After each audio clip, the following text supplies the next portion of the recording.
Good early evening, everyone out there in the virtual universe. My name is Adam. I work at Tattered Cover, and we are the bookstore from Denver that's putting on this extended baseball panel or panels throughout the whole week leading up to All-Star. This is another virtual event. We have a really great one. Steve Wulf will be introducing our Andrew and David Maraniss soon. Maraniss, sorry, excuse me, soon. But I just want to say, if you need closed captioning, there is closed captioning at the bottom of your YouTube screen. It's a button that says CC. You can click that. If you have questions for David and Andrew, please put them in the YouTube chat, and we'll get to those at the end. If you're in Denver, we have a new bookstore. We just right across where Coors Field is. You can see Coors Field from the bookstore, and we have 1,000 baseball books ready for you to buy. And we'll be doing some in-person signings on Monday. The one I'll highlight is we have ESPN's Buster Olney and Tim Kirchin doing a double play of signing. They will be signing at the bookstore. But now I will turn over to Steve, who will introduce our father-son duo, and I will hop off. And Steve, please take it away. Thank you, Adam. My name is Steve Wulf. This is my second panel of the day, so I'm a little punchy. I've been a sports writer since 1972. My wife, whom I met at Sports Illustrated, and I raised 4 wonderful children, all of whom have found their callings in sports. Having our children pursue the family business was a tremendous source of pride for us. So I know how David, the author of 3 classic sports books, must feel now that Andrew has written his 3rd. I also know that David and Andrew, father and son, know how to begin and end a book. This is the start of David's Clemente, a biography that's as transcendent as its subject. It was long past midnight in Managua, Nicaragua, and Roberto Clemente could not sleep. Not sleeping at night was part of his routine, the same wherever he went, at his apartment at Chatham West in Pittsburgh, at his house atop the hill in Rio Piedras, Puerto Rico, on the team plane during late night cross-country flights, at road trip hotels in Chicago, St. Louis, or Cincinnati. At each of them equally, he could not sleep. He might find rest after sunrise under the covers with the air conditioner turned full blast and the drapes shut and taped tight to the wall so no light could penetrate a blackened room. Or he might doze off at work after lunch in some subterranean chamber of the stadium, dark and cool. In the old days at Forbes Field, he often slipped away from his teammates before a game and took a nap inside the vacant clubhouse of the football Steelers. Left-handed pitcher Juan Pizarro, his countryman and occasional teammate, found him there once and started calling him Old Sleepyhead. The hours from 1 to 5 in the morning were another matter. Sleep rarely came to him then, and if by chance he did drift off, he might be startled back into consciousness by a nightmare. In one bad dream that had haunted him recently, he was hiding under a house, feeling grave danger. In another, he was on a crashing plane.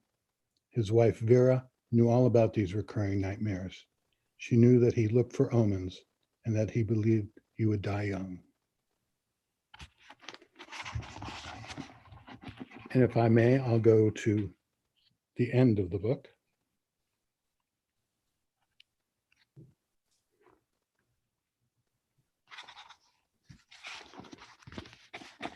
The long, bleak week was closing, and at the end, after his people by the thousands lined the Atlantic shore in expectation that Clemente would walk out of the sea, and thousands more made pilgrimages up the hillside to shuttle past his house like a shrine, and the seers said that he was alive but dazed, and President Nixon got involved at the White House, and Pittsburgh comrades arrived in Puerto Rico to show their grief and solidarity, and the U.S. Coast Guard, with all of its boats and planes and divers and equipment, slowly picked up the wreckage and debris.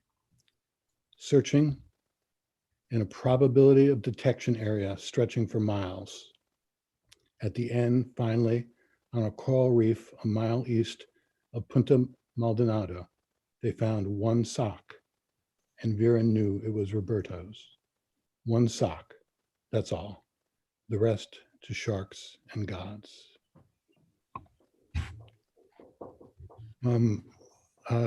Jane Levy, herself the author of three classic baseball biographies, has said of David, he's a Pulitzer Prize winning reporter who slums with sports writers and gives us all dignity. Actually, Jane just said that to me because we were talking about two of her panels tomorrow, but she's right. David has elevated sports writing to a new level with his biographies of Clemente and Lombardi, and it gives me great pleasure to introduce him now. Thank you, David. Thank you, Steve. Pleasure to be here. Are you going to read Andrew too, or are we wait for that? Yes, if I can, sure. Yes, please. Is that okay, Andrew? Sounds good. I should actually tell our viewers that Andrew and David are in the same house right now. Different floors, same house. Andrew and I have crossed paths, though I'm not sure he knows that. One of his books, Strong Inside, about Perry Wallace and the integration of Vanderbilt basketball, was turned into a documentary directed by Rich Gentile, the brother of an old neighbor of ours. And when Andrew was working in the PR department for the Tampa Bay Rays in the late 90s, I'm pretty sure I asked him if I could get a word with manager Larry Rothschild. All right. Now he has written this compelling biography of Glenn Burke, baseball's first openly gay player and the man who gave us the high five. Here's the beginning of that book.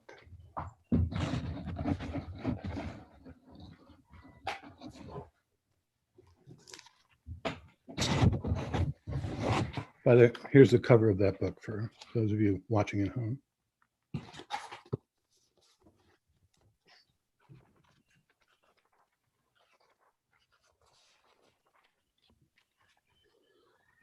Bobby Haskell had learned not to be surprised by anything he encountered on the blustery streets and alleys of San Francisco's Tenderloin district. In the early 1990s, it was his job to scour these places, looking for the people most of society preferred to ignore, the drug addicts, sex workers, and runaways, the sick and the dying.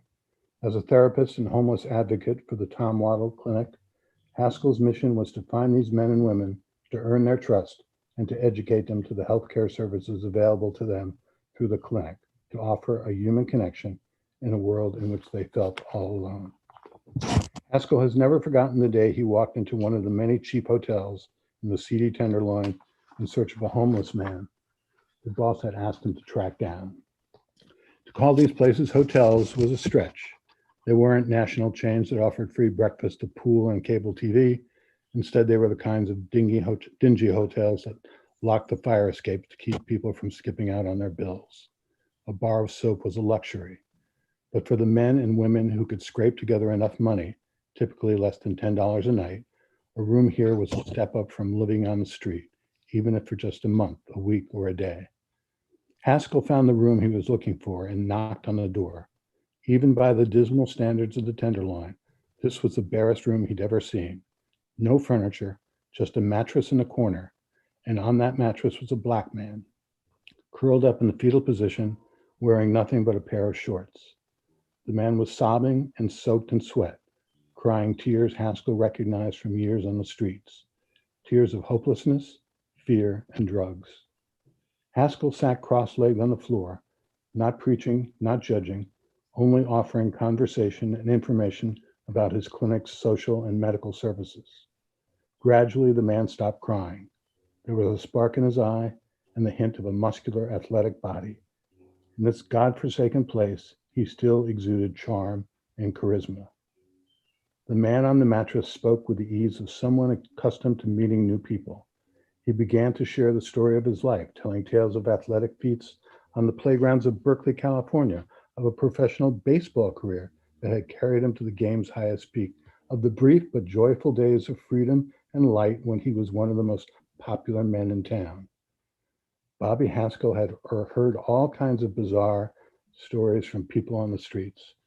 One man had insisted that the FBI had planted radios in his thumbs. Another claimed to be a Vietnam veteran suffering from PTSD, though he was far too young to have served in the war. But Haskell was savvy enough to know the difference between lies and schizophrenia and the strange but true.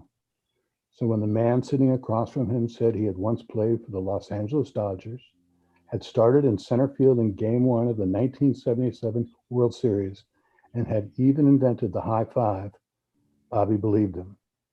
The man on the mattress, his name was Glenn Burke.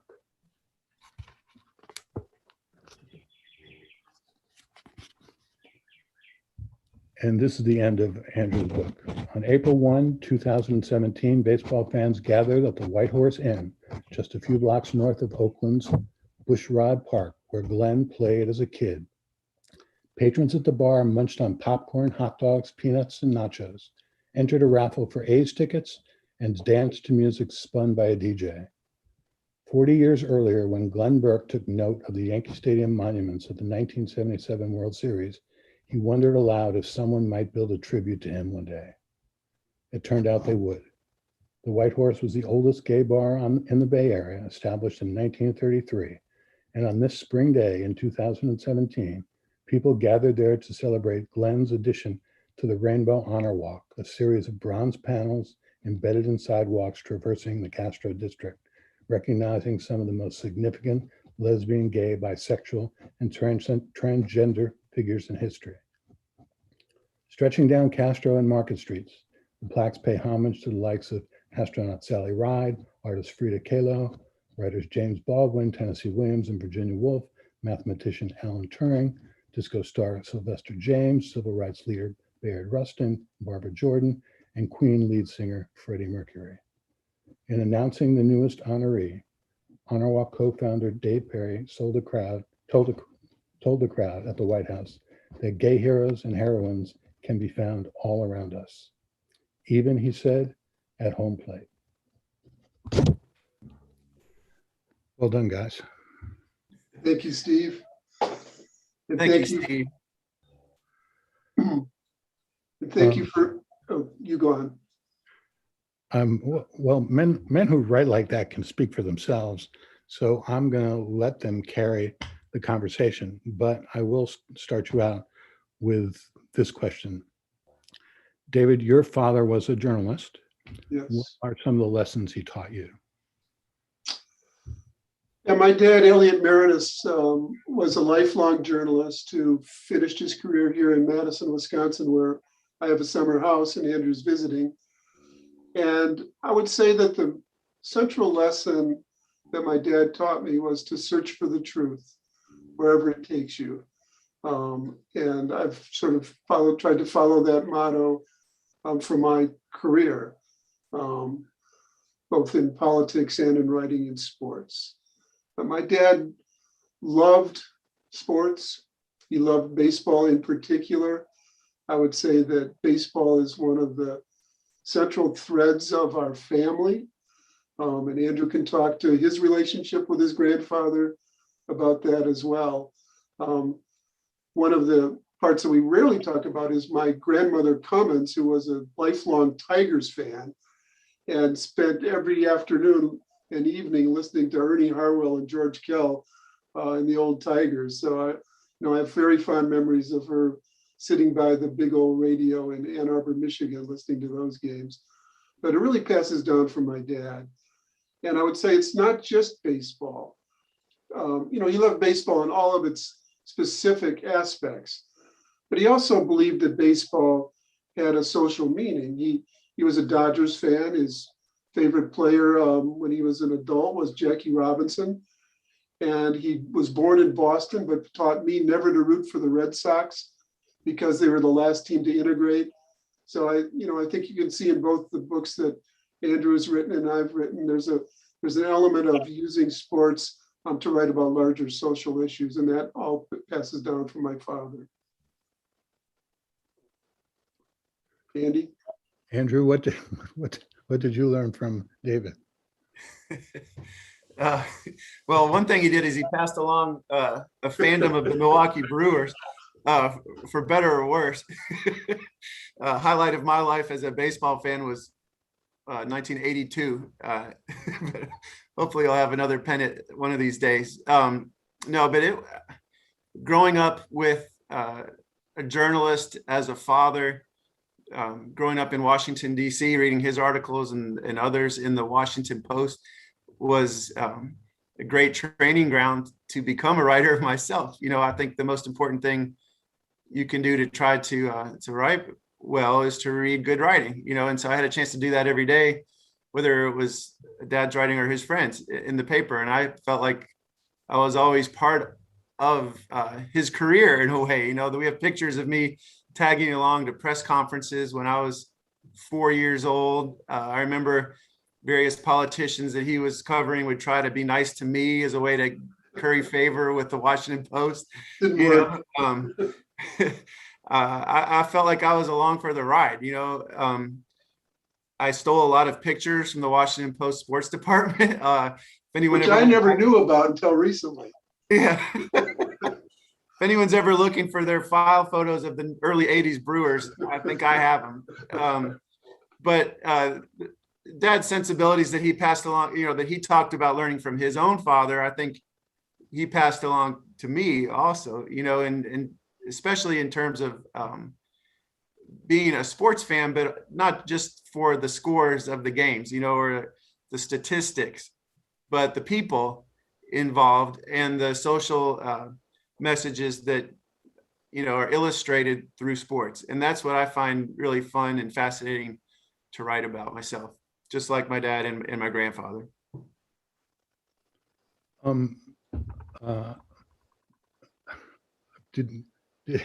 Was the ease with a deadline passed on from generation to generation? I'm incompetent in most things in life.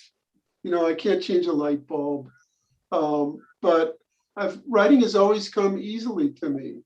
I wrote on deadline for the Post for 30, 40 years and really loved it. I mean, I like that pressure of writing on deadline, which I don't have to do with books anymore. I'm not sure I could go back to that as easily today, but during that whole period, I didn't get writer's block. I always believed that most of writing has to do with reporting. You can be a great reporter and not a great writer, but you can't be a great writer without being a great reporter. So if you have the material, which I always focused on first, the writing came without much pressure. Yeah, our mantra in the old days when we had manual typewriters was, I'm faster than anybody better than me, and I'm better than anybody faster than me. That's a good motto. Yes. How about you, Andrew? You haven't written that much on deadline, but yeah, unlike you guys, I have not had much of a newspaper career. I did when I was an intern at the Austin American-Statesman when I was in college, writing for the Vanderbilt student paper, and then briefly at the Nashville Banner. But for the most part, I've written for the Undefeated, which is an ESPN site now, which tends to have long deadlines, and working on the books. My editor just the other day, though, I'm writing a new book right now on the first U.S. women's Olympic basketball team. Book comes out at the end of 2022. So in my mind, I still have forever to work on this book.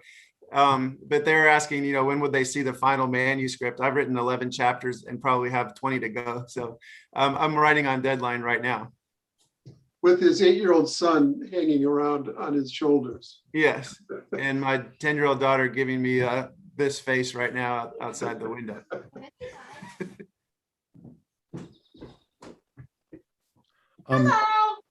Hi.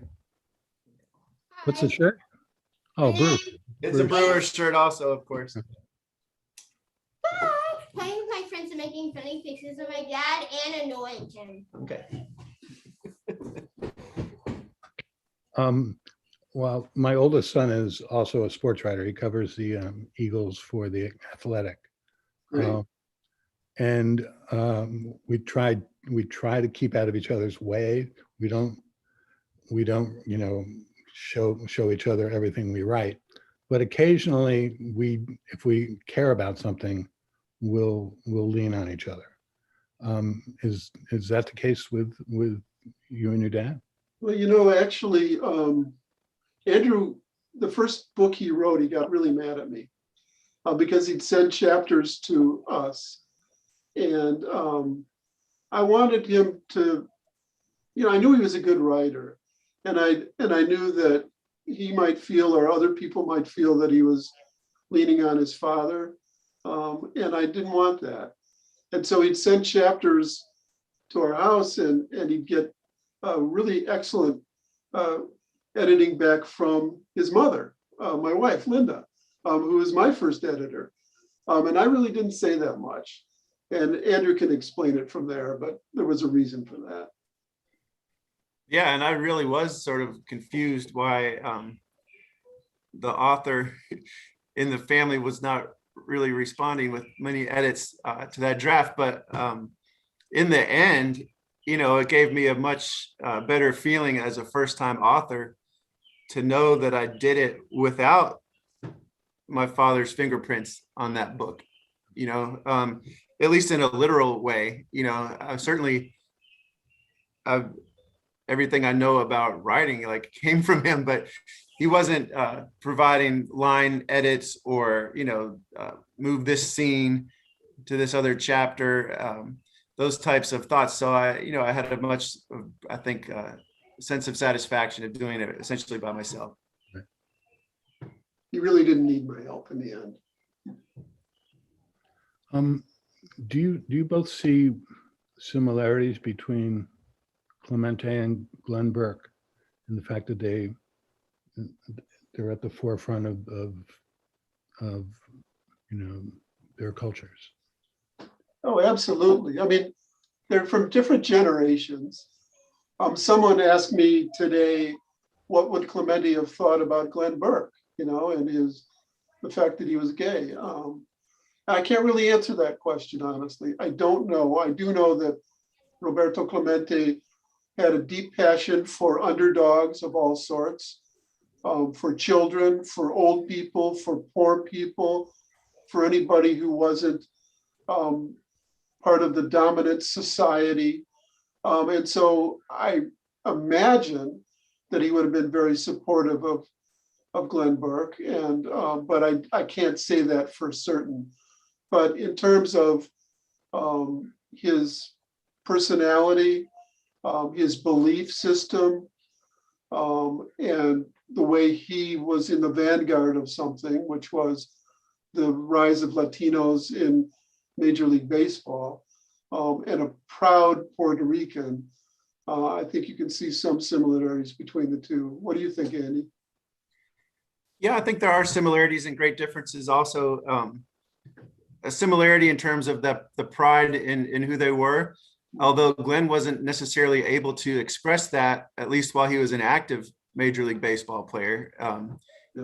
He was proud, but not talking about that with the media or even teammates to a great degree while he was playing. And that really also, though, inhibited his playing time and his playing ability. The fact that he was always looking over his shoulder, that he wasn't able to exist comfortably as he was. When management of the Dodgers discovered that he was gay, they offered him a bribe to cover it up, which he refused. When Billy Martin was his manager with the Oakland A's, he said he wasn't going to let someone like Glenn, quote unquote, contaminate his team. And so obviously Clemente ran into a lot of prejudice and misunderstanding and willful misunderstanding from sports writers and others in baseball. But Glenn was driven from the game because of who he was.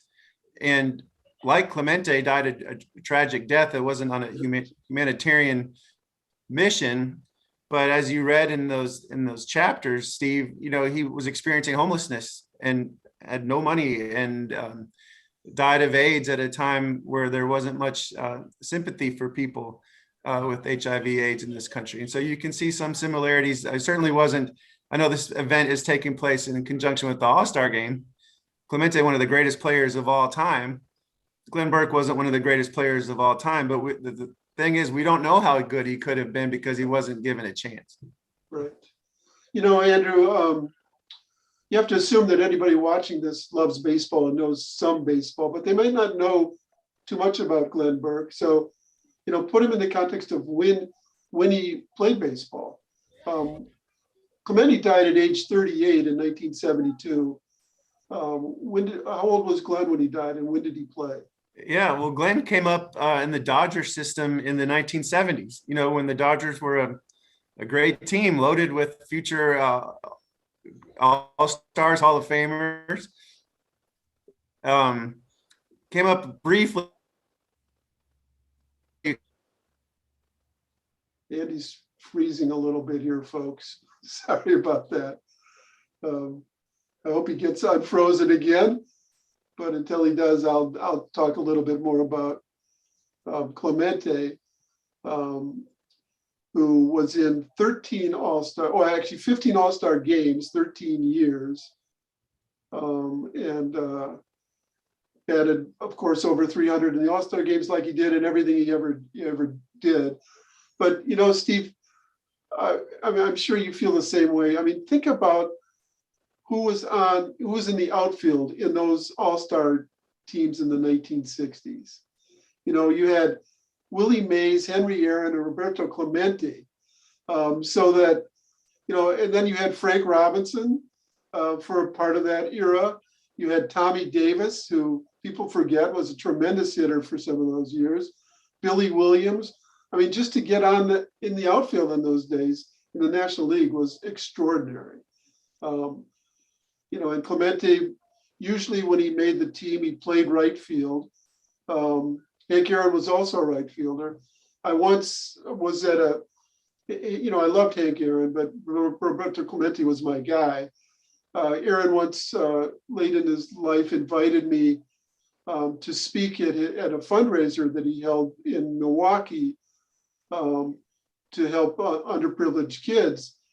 And he wanted me to talk about Clemente. So I started by saying, Mr. Aaron, I grew up in Wisconsin. You were my hero, but Clemente was sort of my special player. And, the Milwaukee Braves had a chance to get Roberto Clemente to play right field. And if they had, Mr. Aaron, you would have been playing left field. And he laughed and said, yeah, David, you're right. Andy, you're not frozen anymore, so go back to Glenn Burke. Okay. So Glenn came up in the Dodger system in the 1970s when this was a team loaded with All-Stars, future Hall of Famers. Junior Gilliam, the longtime Dodger coach and player, said that Glenn Burke had the potential to be the next Willie Mays. They were really impressed with his athleticism. He was a phenomenal athlete. Rupert Jones told me he was the best athlete he ever saw in any sport. Glenn had been a great basketball player in high school as well. Hit for power, really fast, set stolen base records in two different leagues in the minor leagues, hit over 300 4 times as a minor leaguer with the Dodgers. And when he came up with the Dodgers, his real rookie season was 77, although he played in a couple of games in 76. He immediately became one of the most popular players on the team, which was surprising for me to learn when you consider just how many that Glenn would be the most popular. They said Dusty Baker told me they loved his sense of humor, the music that he brought to the clubhouse, the way he kept things light at a time when there was a lot of pressure on this team under Tommy Lasorda, to win a World Series.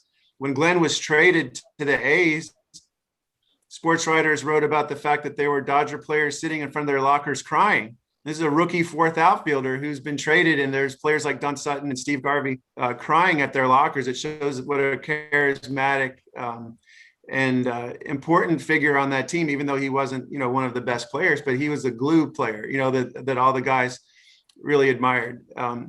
He's traded to the A's early in the 78 season, after starting game 1 of the World Series at Yankee Stadium, after starting 2 games in the NLCS against the Phillies, and initially thinks, well, maybe this is a chance to resurrect his career back in his hometown. He's from the Bay Area, Oakland and Berkeley. But when Billy Martin's hired as the manager, he says he's not going to let Glenn contaminate his team. And he's run out of baseball after just a brief, just over 2 years as a major league player. And he dies in 95 of AIDS. Steve and Andy, both for this question, with Clemente, he struggled with the press throughout his career. You know, 90% of it was the fault of the press, which belittled him by quoting him in pidgin English, broken English, when none of the reporters knew Spanish. And, you know, they sort of stereotype him as a moody Puerto Rican. And he was just a proud human being. But, you know, he could get on the press too, so both ways. But, you know, that was the, you know, from 1955 to 1970.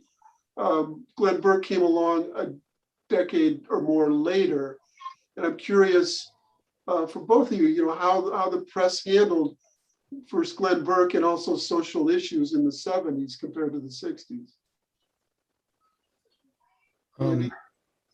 It actually depended somewhat on the generation of the sports writers who were covering it.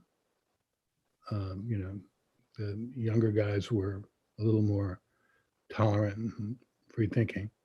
And some of the, for want of a better example, the Dick Youngs of the world were, you know, angry all the time. Yeah.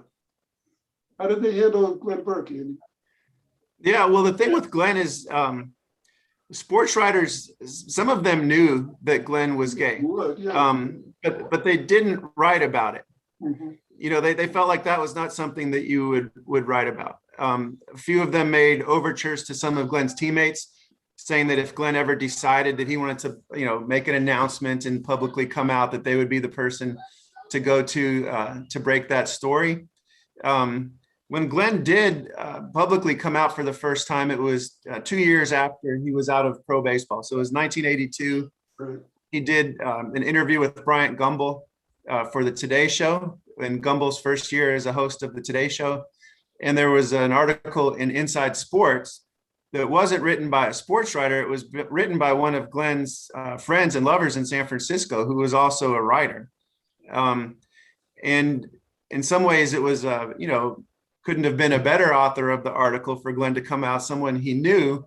On the other hand, Michael Smith, who wrote the story, had some ulterior motives for writing it.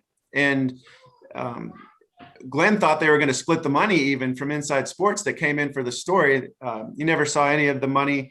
He hoped that by coming out, it might be a chance to regain a place in Major League Baseball, and that people would realize he had been run out of the game. It wasn't that he wasn't good enough to be there. It was that people didn't, with the two franchises that he had played for, they didn't want him there. And maybe another team would take a chance on him once they knew why. But really, there was very little legs to that story. I think now, you know, a gay major leaguer coming out, say the week of the All-Star game, you know, that would be a huge story. Everybody would be covering it, regardless of who broke it. But there really weren't many follow-up stories to that Inside Sports article or the Today Show interview at the time. And I think largely it was because sports writers, for the most part, weren't writing about, you know, LGBTQ issues in sports. There were no out gay players. They would have had no reason necessarily to be writing about it. I remember a few months ago, Andrew, when you were talking about Glenn Burke and what would happen if someone came out today, you said that you predicted that their jersey or uniform would be the biggest seller around. It sort of happened, didn't it? Yeah, it happened with Carl Nassib in football, at least for, I don't know, I haven't kept up with this jersey sales, but when he first came out, it was the best selling jersey in the NFL. You know, and I was thinking more at the time of Burke of a comparison, even though it's not an apples to apples comparison, but to Colin Kaepernick.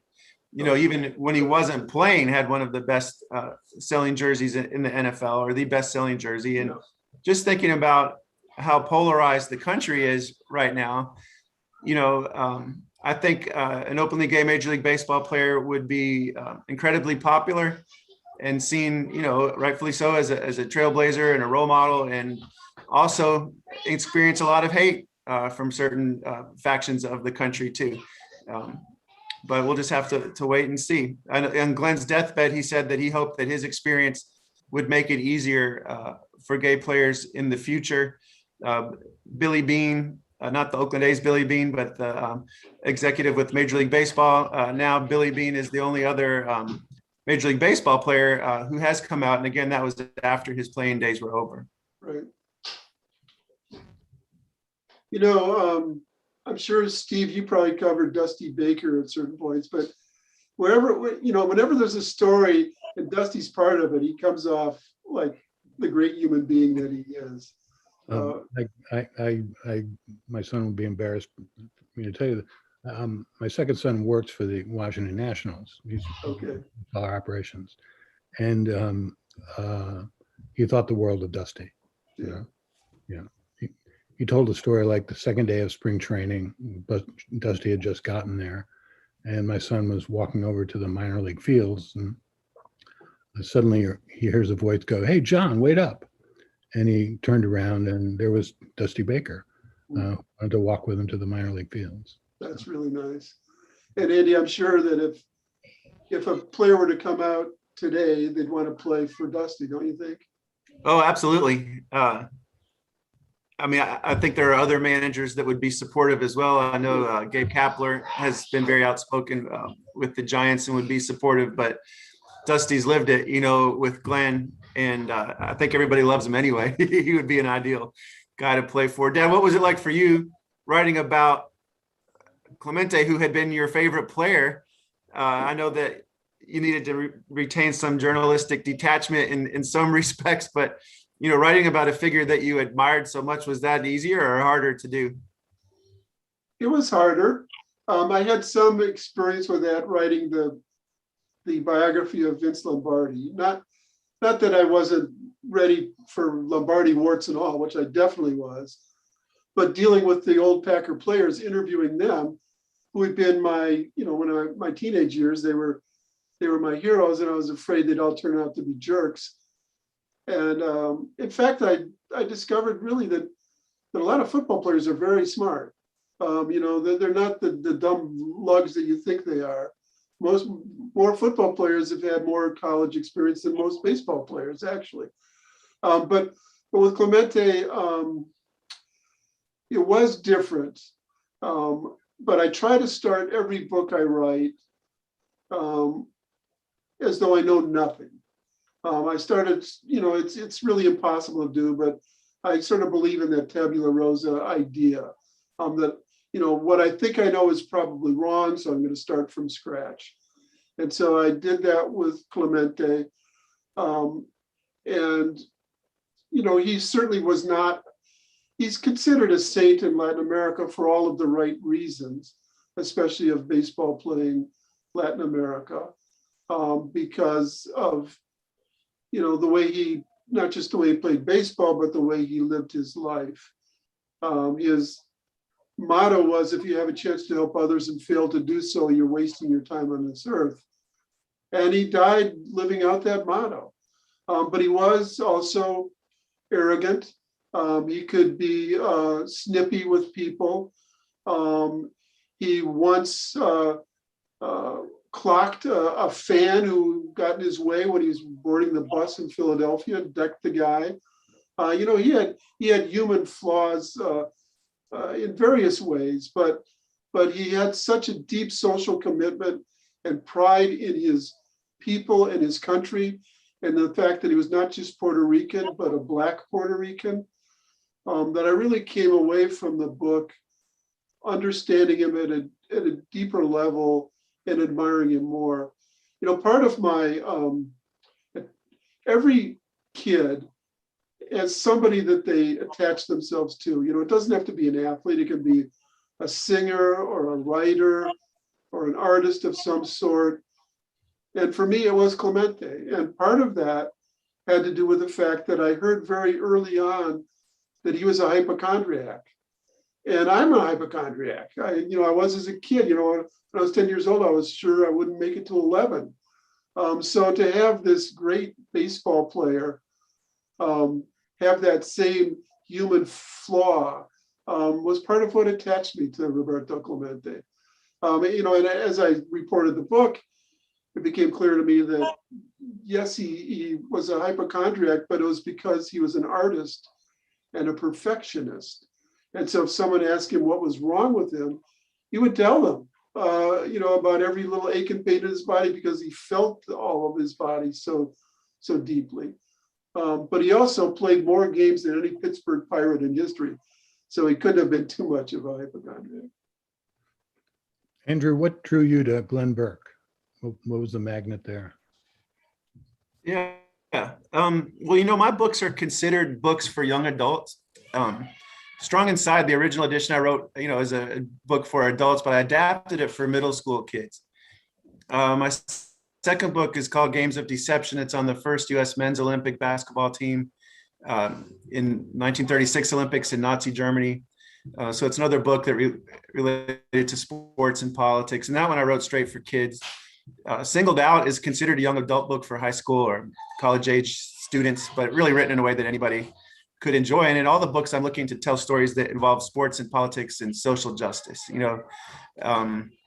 Seeing with young people as the audience that there's a whole group of students out there, maybe who are like me as a kid who love baseball, maybe love playing baseball. My son loves playing baseball video games, but trying to get them interested in reading too, and learning about more than just the game on the field.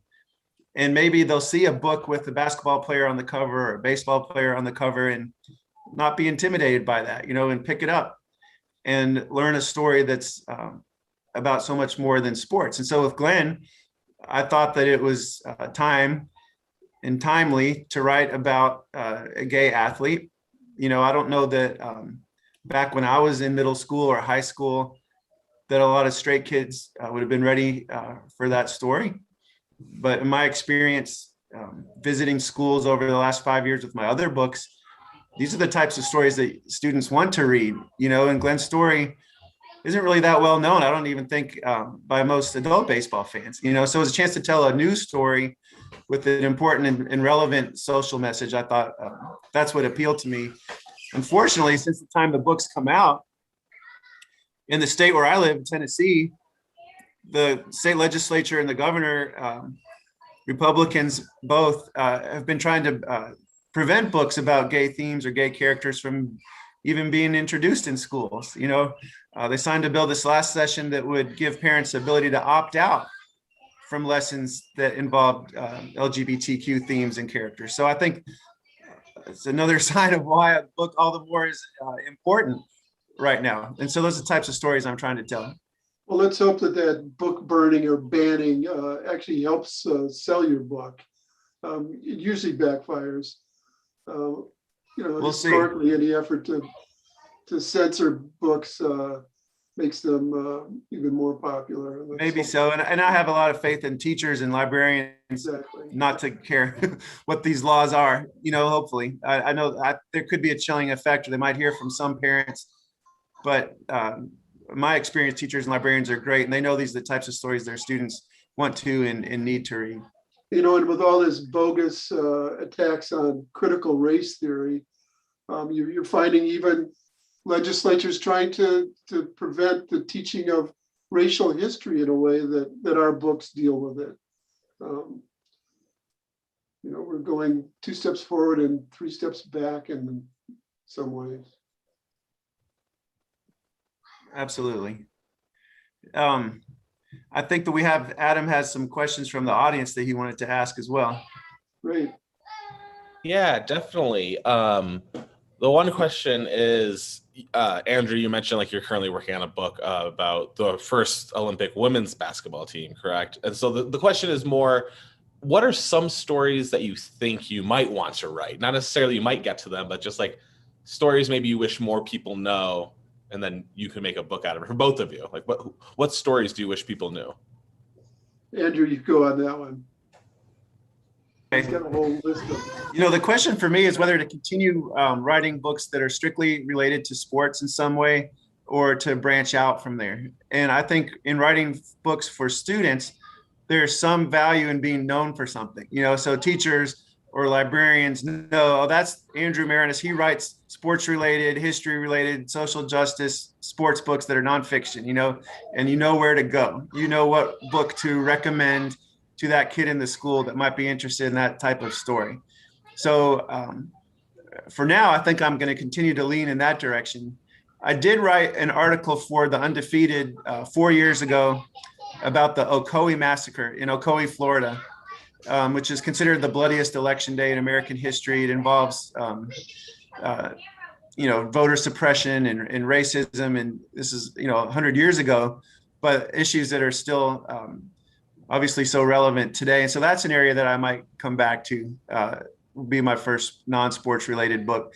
The other thing that I'm working on right now, though, is going down another level younger, writing for even younger kids than I've written before previously. So I'll have a series coming out starting next year on athletes who have done important things off the court or off the field for humanity, not just writing a check, but actually doing something, so like an example would be LeBron James starting a school in Akron, Maya Moore working to get someone out of prison who was there unjustly, and telling those stories to an even younger age. I know parents are interested in those types of stories for their younger kids. Well, my next book, which I'm finishing right now, is on Jim Thorpe. And that sort of rounds out my sports books, I think. I mean, Lombardi was about the mythology of competition and success in American life, and leadership and what it takes and what it costs. Clemente was my chance to write about the rise of Latinos in baseball, but also about one athlete who was sort of rounding out his humanity as he was getting older. So many athletes, as their skills diminish, so does everything else with them. And Clemente was going the other way. And Jim Thorpe was a great Native American. It's my chance to write about not just the best athlete of the first half of the 20th century, a remarkable athlete who also played Major League Baseball, not as well as he did in football, where he was an All-American and one of the founders of the National Football League, or track and field, where he was a two-time gold medal winner who unjustly lost his medals. But he also played for the New York Giants and Cincinnati Reds and Boston Braves, and was, struggled some in baseball. He couldn't hit the curveball that well, and John McGraw was not the best manager for him, but he played well enough to be in the majors for 7 seasons. But it's really my opportunity to write about the Native American experience and all of the struggles of that from the late 1800s to the 1950s. And Thorpe was right in the middle of all that. So that's why I'm writing that book. I think, like Andrew, my sports books, I love sports. I love to try to get it right about the specifics that I'm writing about, but I'm also looking for larger messages. And Thorpe's I think my last one that I want to write about in that sense. And then I'll probably go back to politics of some sort or sociology. Where this event is being sponsored by the Tattered Cover in Denver. And I remember very fondly my visit there in 2003 when I wrote my book on Vietnam in the 60s. And several of the soldiers who were in my book came, as did many of the protesters. So I love your bookstore, and I love all independent bookstores, and I hope to come back there with my next book. We would love to have you. You mentioned you've written about politics, obviously, and there's a question: what president do you feel would have the best baseball career if they were baseball players? Well, the one who played was George H.W. Bush, who was a first baseman like my dad. And I think, Steve, he didn't hit, he was a pretty weak hitter, wasn't he? But a good fielder. Yeah. But even you could see he was a baseball player when he would throw out a first pitch. Yeah. So I think he was probably the best. Dwight Eisenhower, you'll be interested in this. He's a character in my Thorpe book because in 1912, Jim Thorpe played for the Carlisle Indian School football team, which was the best team in the East. And they clobbered Army 27-6 at West Point. And Dwight Eisenhower was a linebacker on that team. And Thorpe essentially knocked him out of the game. But more importantly and relevant to baseball is Eisenhower also played baseball and he played under a pseudonym for a minor league team, as did hundreds of college players. He played under the name Wilson in the Kansas League, whereas Jim Thorpe played under the name Jim Thorpe in the Eastern Carolina League. And when that was unveiled in early 1913, that's when he was stripped of his gold medals. So Dwight Eisenhower might be second behind George H.W. Bush. George W. Bush loved baseball, and as we know, was once the president of the Texas Rangers. When I interviewed W for the first time, he was playing one of those Stratomatic baseball games in his office. So I thought he would be the commissioner of baseball before I ever thought he'd be president of the United States. And then on the flip side, what current baseball player or maybe recently retired would make the best politician? Any ideas on that one, Andy? Let's see. I think that someone like Sean Doolittle is pretty up on social issues, would probably be a good politician. Mark Canna, Austin Slater, I've also seen interviewed recently and admired their opinions. And then Tony Kemp from Nashville, from Vanderbilt, which is where I live. I really admire Tony. He started the Plus One Effect, a nonprofit after the George Floyd murder, just try to inspire conversations between all different types of people about race. And so I'd love to see somebody like Tony get involved in politics. I think that the younger generation of athletes in not just baseball, but all sports are more willing to be socially active than the previous generation, except for the 60s generation of Muhammad Ali and many of those, and Smith and Carlos and the Black Power movement. There were decades of more sort of quietude among athletes in athletics, but I think it's coming back. And so I wouldn't be surprised if some athletes emerge as big time players in the political scene. There's even talk of LeBron James running for the Senate in Ohio. He didn't do it this time, but it could happen. Yeah, I think politics has always been, from my perspective, intertwined with sports, regardless Absolutely. of what people say, shut up and dribble. Oh, gosh, yes. Yeah. And then this is a personal question for me.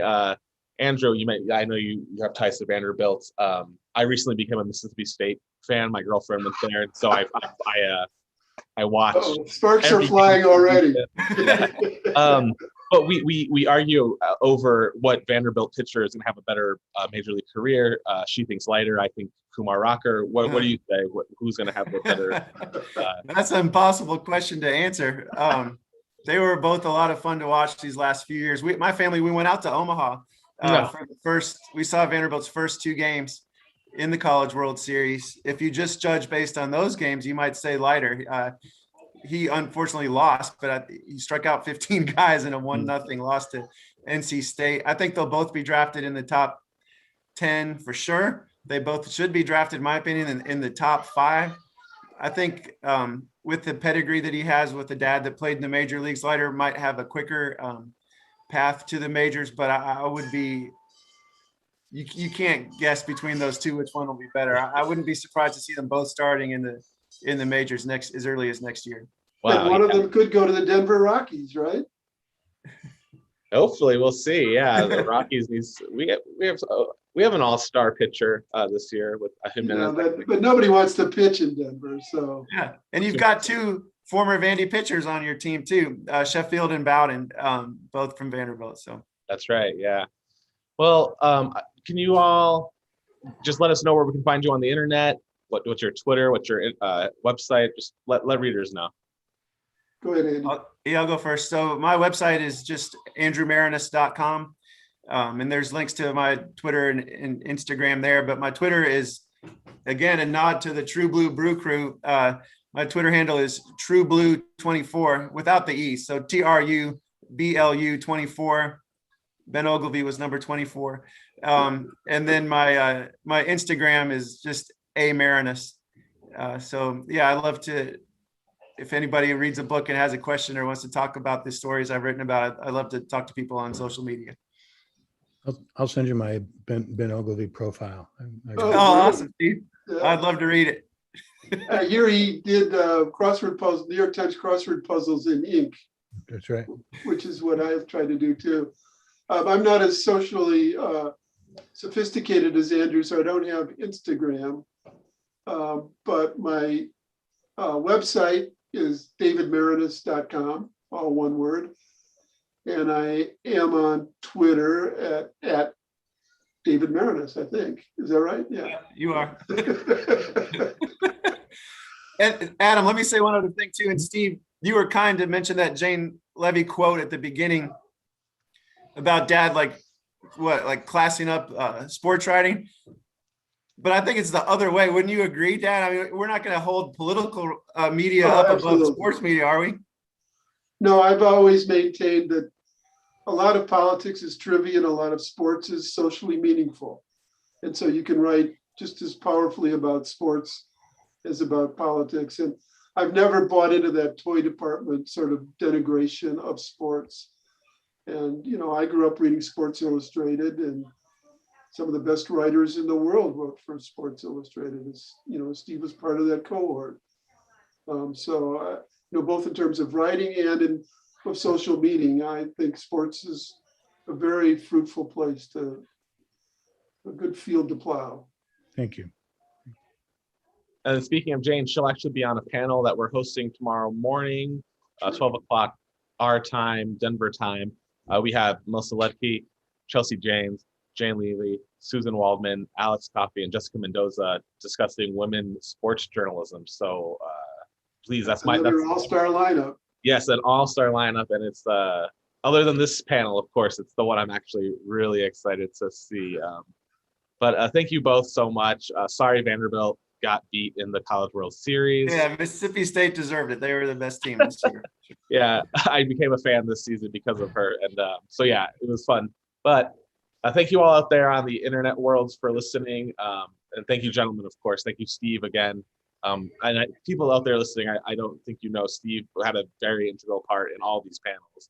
So thank you for helping Tighter Cover with this.